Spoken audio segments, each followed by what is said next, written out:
produce in a PDF format. It's called the SpringDale Messenger, obviously. And what I'm going to show you is a little function that we actually use, and this is something that we use OpenView for quite regularly. And it's a way of being able to capture the front page of our publication so that we can then use that as a screenshot, in effect, something to paste onto our website. So normally, when you zoom out, and this is just Adobe Acrobat, by the way, that I'm using. Normally, if you zoom out, you'll sort of see a sequence of pages that look something like that. Okay. So what I want to do is I want to isolate just that first page by itself. So if I go to Page, Display, and Single Page, I'll now see just the first page like that.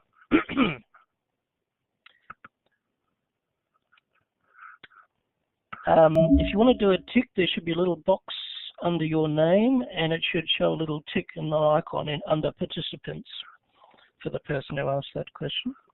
Okay. So what I'm going to do is I'm just going to do a screenshot. All right, so what I'm going to do, hopefully you can still see this, I'm going to do a screenshot of our Messenger screen, that application.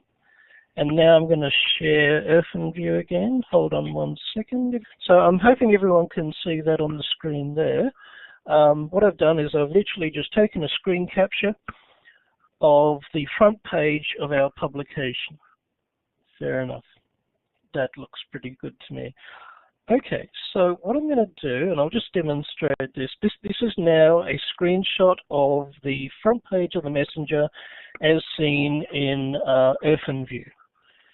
And so what I can do is I can start to try to crop and clip this image to get the bit that I actually want rather than the whole screen. So if everybody can follow my mouse for a second, what I'm going to do is sort of off to the edge, not right on the edge, but out here somewhere. I'm going to draw by just clicking and dragging a box around the portion of the image that I want to crop. So say something like that. So hopefully everyone can see that I've made a selection around the edge of that image that I actually want. And if I go up to Edit, I can then go down to here and click on Crop Selection. Can everybody see that menu there called Crop Selection? Maybe do another tick. Yes, fine, yes. Okay. Yep. Okay, so if I click on Crop Selection, I've now cropped that to just that section of the page. But what you'll notice is that I've obviously got this sort of grayish looking border here. What you'll also notice is this is the front page of our publication, so in reality, when it's in paper form, it'll be printed on white paper, and it would go right to the edge, obviously, well, the white would be right the very edge of the A4 page that it's printed on. Well, it's actually A3, but it's folded in half, but you get the idea. So what I want to do is I want to crop this so that I only end up with the actual page itself and not this grey bit around the edge.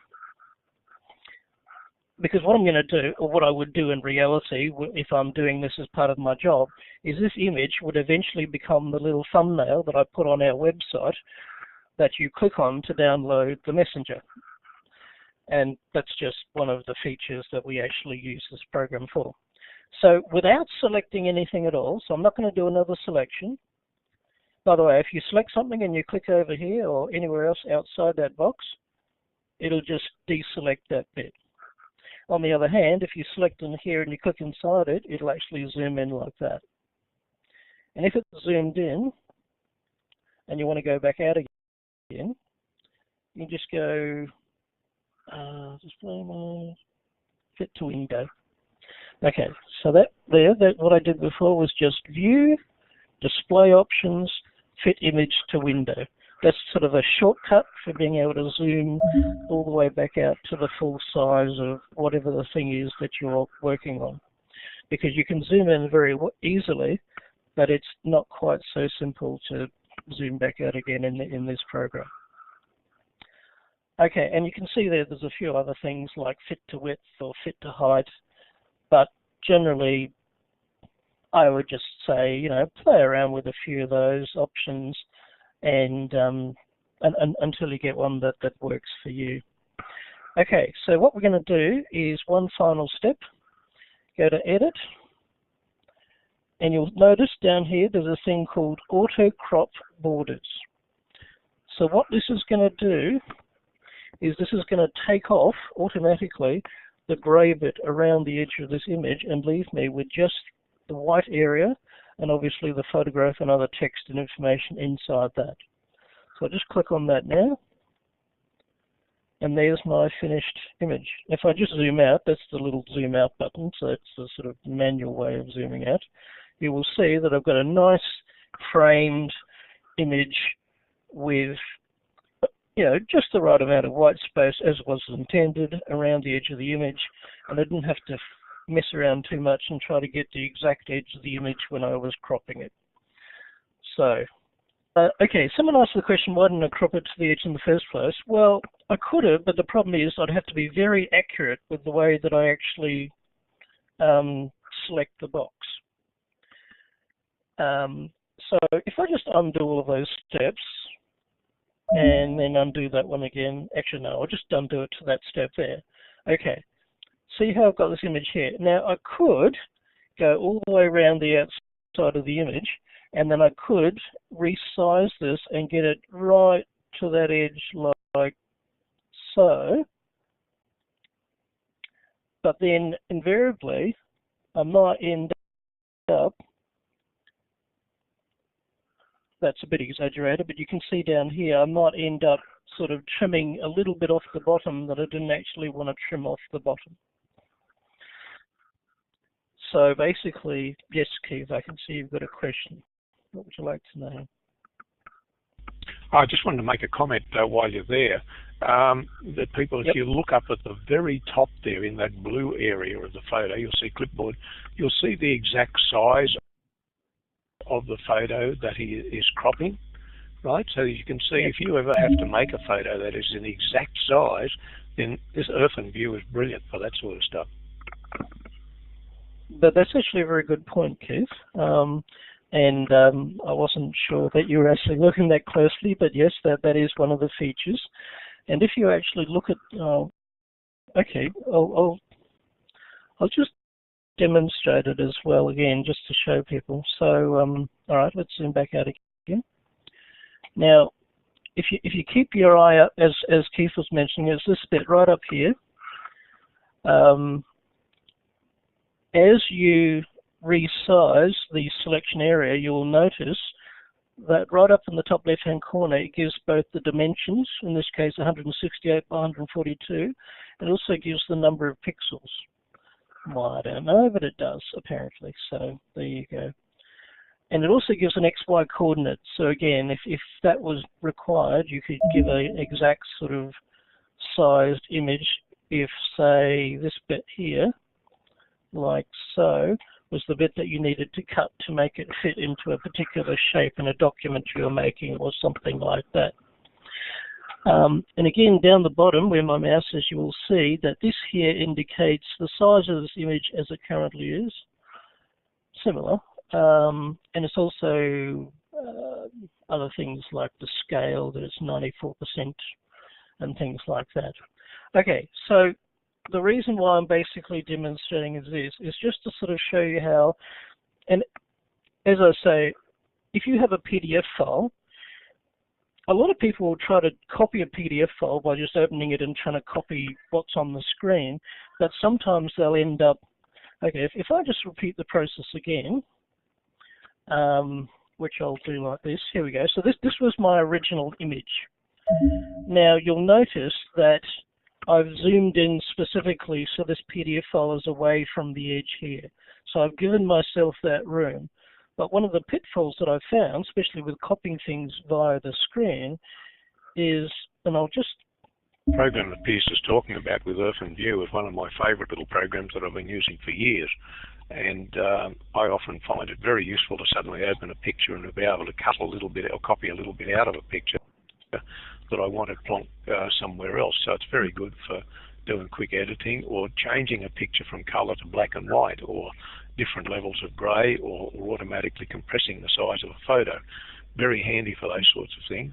And in fact, I've set up keyboard shortcuts, so I just simply hold down Control Alt and tap the I key, and OpenView opens straight up for me to play around with it. So anyway, Pierce seems to be back there, so I'll let him go at it. Okay. All right. So there was just a question, and yes, I did notice that question. Don't worry, I do know what the time is. We'll get back on track very shortly. The question was asked, why don't I just crop a picture directly to the edge? Well, in this case, I would have to do that because there's literally nothing between the edge of this photo and something else. And so in this case, yeah, I would have to go right to that edge. But even if I did have to go right to that edge, and I'll just crop this one again, like so, crop selection. Even if I've only got the grey bits on that side and that bit there and not all the way around, if I go to Edit, Auto Crop Borders, in some cases it'll take it off, but in this case it won't. And the reason why it won't is because the grey isn't going all the way around. And so if you think of a picture in a picture frame, it's like, you know, it doesn't recognise that it's the frame around the picture. It just recognises it being as a different colour on the left-hand side or on the right-hand side of a picture. So there are a few things that OpenView will do and does really well. Other things, maybe other editing programs do a little bit better. Okay, so that's all I really wanted to show you in that particular respect to editing in OpenView. But somebody did ask about saving files, and I'll mention that very briefly. When you go to File, you've got different options. Now, normally you would only have this option here, or Save As, these two options here. But by installing the add-on pack, you get this option here, which is called Save for Web.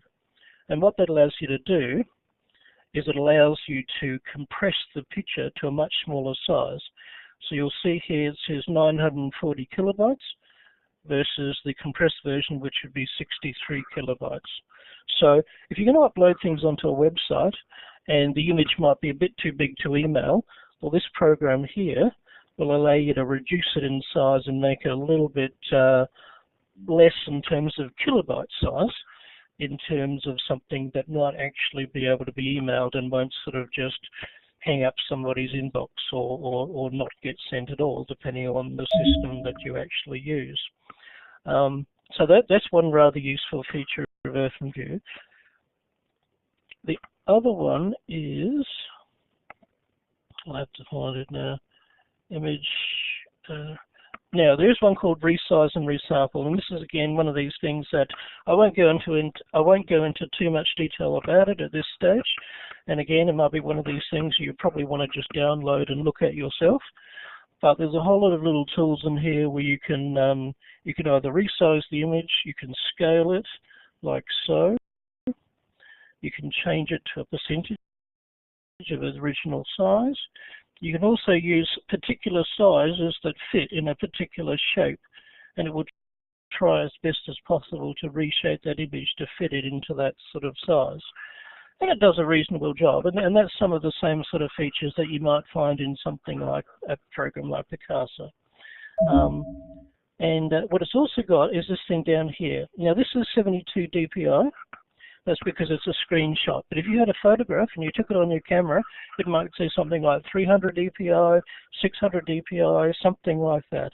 Well, by changing the dpi number, you can reduce it in size from something like a 40 megabyte file all the way down to like a 10 or even a 3 or 4 megabyte file without changing the actual dimensions of the file. And again, that's something which I'm not going to demonstrate that here now. Maybe if we have time left at the end, I might.